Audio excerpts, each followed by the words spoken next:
Hi, I'm Dr. Tabatha, the functional gynecologist. I'm a board-certified OBGYN and functional medicine physician. I've embraced the world of functional medicine and wellness through my own personal health journey, and I'm super excited to share my wisdom and unique perspective as it pertains to women's health. So if you're struggling with hormone imbalance, weight gain, period issues, anxiety, insomnia, you name it, then you've come to the right place. I want to be your functional gynecologist. So welcome.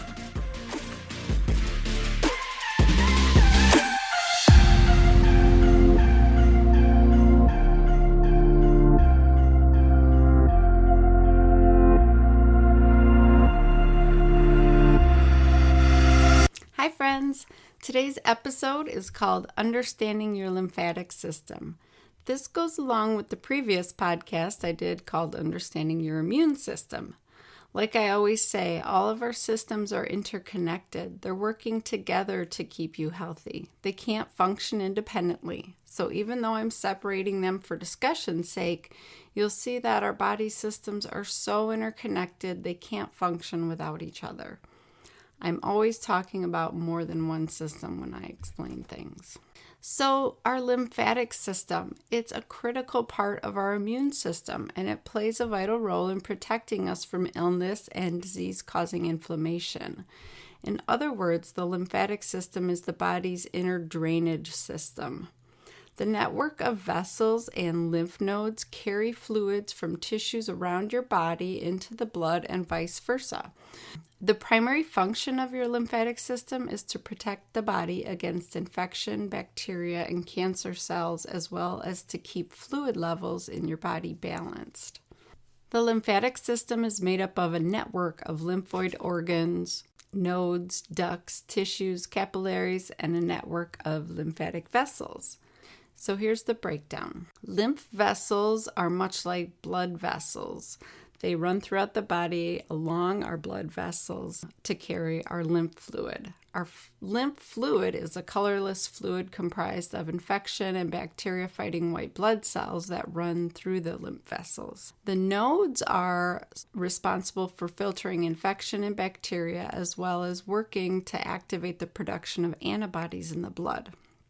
And then we have some lymphoid organs like the thymus. That's a gland situated behind your breastplate, and it's responsible for helping with T cell production, which is a type of white blood cell responsible for fighting bacteria and infection.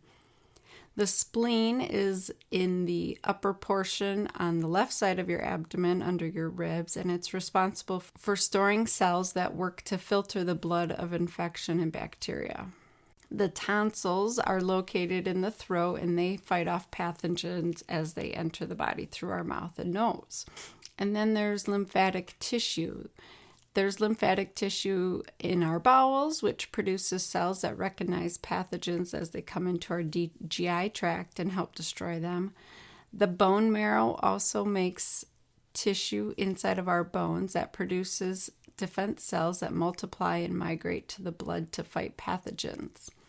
So the lymphatic system works like your circulatory system, which circulates the blood via blood vessels, except instead of carrying blood, the lymphatic vessels carry lymph fluid through your body. Lymph contains a number of white blood cells, like I mentioned, called lymphocytes. These work together to target and destroy damaged or abnormal cells in your body. So as your blood circulates around your body, fluid leaks out from the blood vessels into your body tissues. This fluid carries food to the cells, bathes the body tissues to form tissue fluid. The fluid then collects waste products, bacteria, and damaged cells, as well as cancer cells if present, and this fluid drains into your lymph system. The lymph then flows through the vessels into the glands, which filter out any of that bacteria and damaged cells.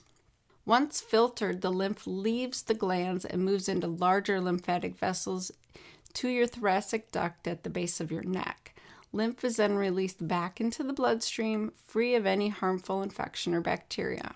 At least that's how it's supposed to function when you're in optimal health. This is what I was explaining in episode 17, Understanding Your Immune System, when I said it's like the cleaning lady going around cleaning everything in your house and then taking out the trash when she's done. That is what your lymphatic system is doing. Your lymphatic system also helps to maintain fluid balance within the body. The fluid that gets released from the blood vessels circulate throughout the body, enters the surrounding tissues.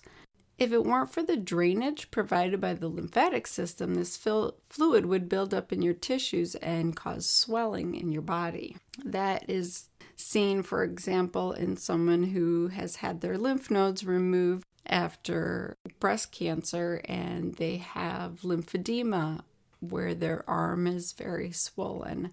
That is because their lymph system isn't draining their excess fluid anymore in that area. So the fluid loss is approximately 2 liters a day. That would cause dehydration if your lymphatic system didn't take it from the tissues, clean it, and recirculate it back in your body. That's a lot of fluid.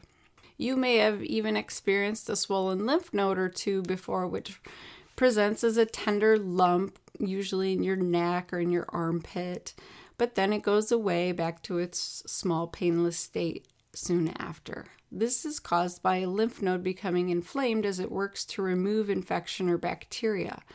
They're like the trash cans getting full that need to be emptied.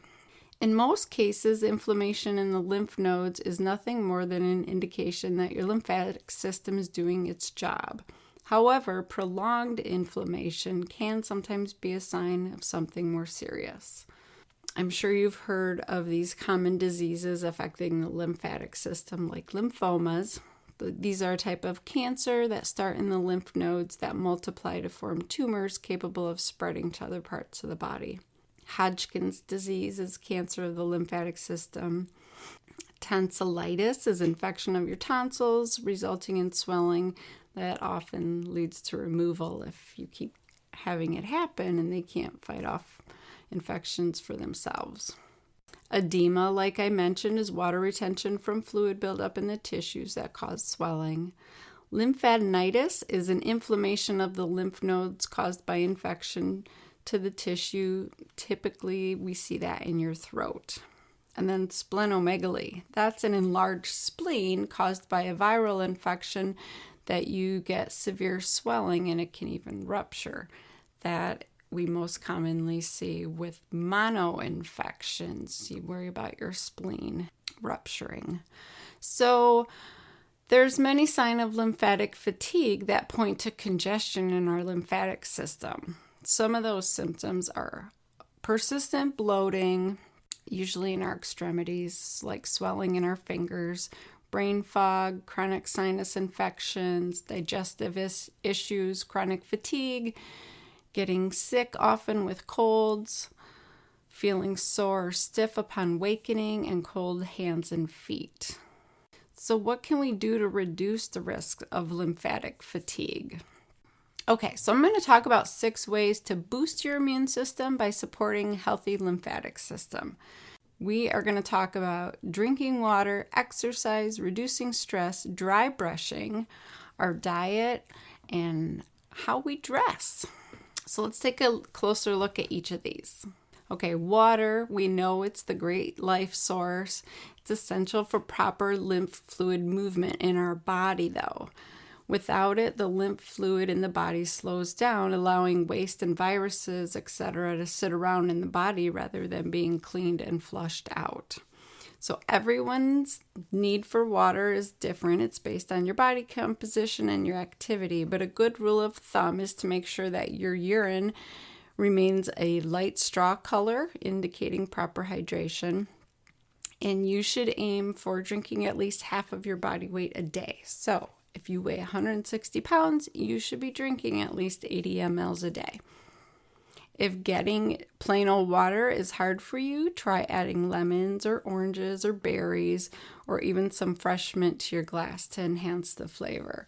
You gotta learn to love water, people, and I would prefer it be filtered so that we're not getting the heavy metals and fluoride and chloride buildup from those. Okay, so exercise. The lymphatic system relies heavily on the contraction of your muscles and your joints to help it operate and move waste through its system. So we always think about exercise as good for our heart and blood circulatory system, but it's just as important for our lymphatic system. So daily exercise is one of the most effective ways to stimulate lymphatic drainage. It increases lymph circulation to get rid of those waste products. It also encourages greater fluid intake when you exercise, right? You get thirsty and you drink more, and that helps flush out those viruses and waste products. I don't know about you, but I want my system cleaning house regularly and getting all those potential illnesses out of my system.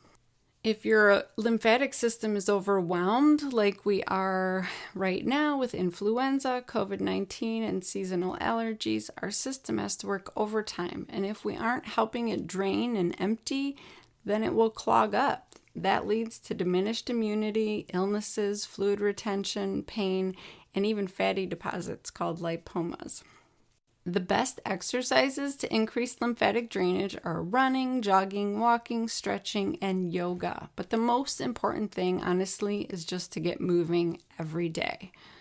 Another amazing way to get your lymphatic system moving is through massage and myofascial release and lymphatic pumping and drainage by an osteopathic manipulative physician. Those are amazing at getting your lymphatic system moving. So number 3, which I stressed last week as the most important booster for immune health, is stress management or stress reduction. Reducing the amount of stress you carry should always be a priority. According to one source, between 75 and 90% of all doctors' visits are due to problems related to stress. I completely agree. And if your lymphatic system isn't functioning properly, it's going to magnify these problems. So some good ways to reduce stress and optimize your lymphatic circulation are maintaining good posture. Open up that chest and abdomen so that your system can actually flow. Stretching regularly before and after you exercise. Doing deep breathing exercises actually helps your lymphatic system and reduce stress, which we're going to go into in a minute. Yoga and Pilates are awesome as well. So let's look at some breathing exercises to help relieve our stress-related congestion. So before you start with any breathing technique, it's essential to prepare yourself with a few relaxed breaths before and after. Start by doing just like 30 seconds at a time of nice relaxed breaths until you are ready to increase to longer increments of time. So the first type of breath work is called Ujjayi. It's spelled Ujjayi, but it's Ujjayi. This breath is great for calming the mind and the nervous system. It's sometimes called the ocean breath when used in yoga. Ujjayi is a diaphragmatic breath, which first fills the lower belly, said to activate the first and second chakra, rises to the lower rib cage, said to correspond to the third and fourth chakra, and finally moves into your upper chest and throat. Inhaling and exhaling through your nose, you're going to drag the breath along the back of your throat to create this hissing sound or the ocean sound.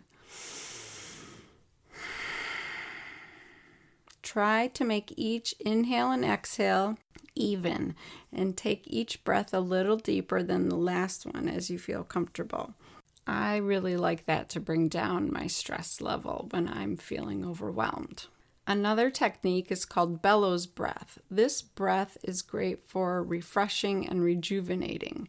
So you're going to make fists, raise your hands up toward the sky, inhale through your mouth, and with each exhale, you're going to bring your elbows down to your side and make a ha sound, releasing from the bottom of your diaphragm. This is a powerful breath, and that's why it's rejuvenating. The third type is called a 3-part breath. This breath is great for anxiety, insomnia, and stress relief. So you're going to place one hand on your chest and the other hand on your navel or belly button. Inhale in your chest, then in your upper abdomen, and finally through your belly. Slowly release the breath in the same way, working backward from your belly, your upper abdomen, and then your chest. These are all great ways to manage your physical and emotional stress. So later on, when you have some alone time and you can practice these, I want you to come back to this, listen to me again, and I'll walk you through it like I just did. Okay, so dry brushing is another great way to stimulate your lymphatic system. Dry brushing aids in the removal of toxins that have built up on your skin and involves using a coarse brush to gently be moved along the skin in the direction of the heart. So this technique boosts your lymph flow by stimulating sweat glands and supporting circulation below the skin. You'll want to look for a brush with natural fibers when you go shopping for it. You can just look online for natural dry brush for the skin. Once you have yours, I want you to try this method to get the smoothest, softest skin and stimulate that lymphatic system. What you're going to do is start from your feet and brush in an upward motion, covering each section up of your leg with 10 long, smooth strokes. To activate your lymphatic system, it's recommended that all strokes along the body be guided toward your heart or center of your body. You're going to repeat this process with the arms by starting at your hands and moving up toward your shoulders, brushing each section 10 times.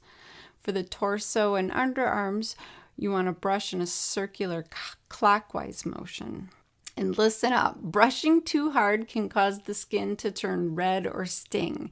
Your strokes should be smooth and soft. If your dry brushing is uncomfortable, you're doing it too hard.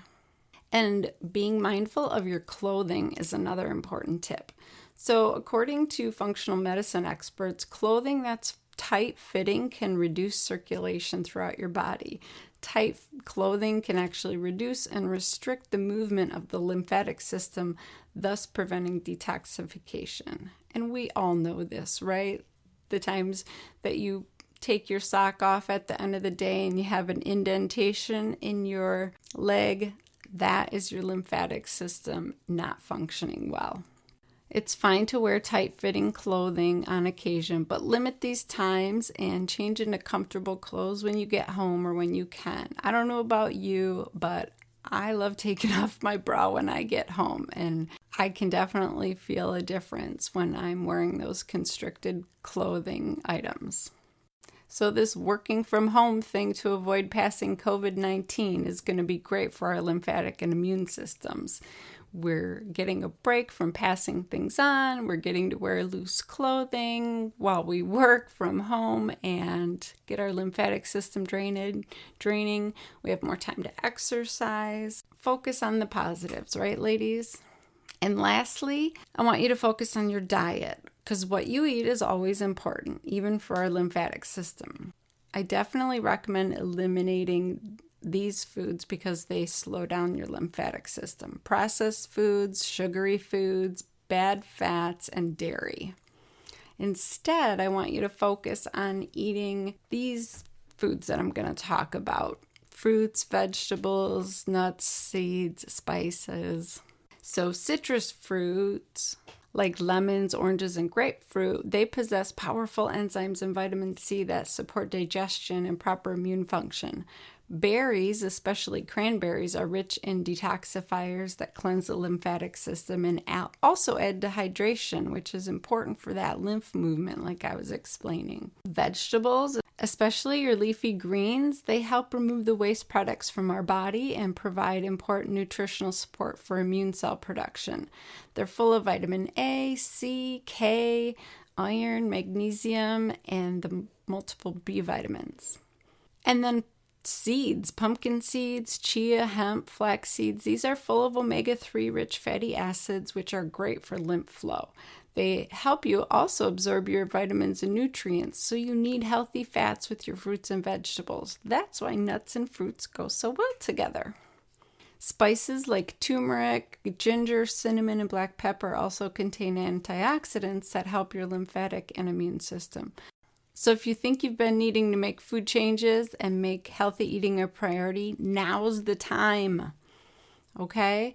A few of my favorite websites for nutrient-dense, yummy recipes are eatingwell.com. They have awesome smoothie recipes, things like roasted cauliflower potato curry soup, orange sesame salmon with quinoa and broccolini, roasted root vegetables over lentils with greens, and they have fun snack ideas like dried apples, mango date energy bars, and sweet potato chips. Epicurious.com is another great website for awesome recipes. You should definitely try the recipe for turmeric milk. It's super good for you and delicious. I think Starbucks picked up on that and they're making it now too. So anyway, I hope you found this information helpful and inspiring. I want you to take action. I want you to go out and do these things I talked about. I want you to drink enough water, exercise, and move your body every day. Reduce or at least actively manage that stress as best you can. Like I said, try one of those breathing techniques when you're starting to feel overwhelmed. I want you to think about the clothes that you're wearing. Don't be afraid to wear loose, baggy clothing when you're chilling out. You don't have to wear the tight yoga pants all the time. Try dry brushing, especially before an Epsom salt bath. It gets those toxins out, and it's just so amazing. And be mindful of what you're eating and putting in your body. Feed your body all the yummy, important nutrients it needs to function well. I will have the links to those websites I mentioned for the recipes in my show notes, so check those out, okay? So stay positive and know that you got this. Let's make the most of it and come out better as individuals and as a community. I want to foster compassion, hope, and get back to living a more balanced, healthy life. If you're enjoying the Functional Gynecologist podcast, I encourage you to hit the subscribe button, share it with everyone you know, and maybe even leave me a 5-star review. That will guarantee I can help keep bringing this important information and keep supporting you women. And let me know what topics you want me to cover. Send me your questions. I'd love to shout you out on my Question of the Week episodes that air every Friday. Now go show yourself some love and turn your lemons into lemonade. Peace.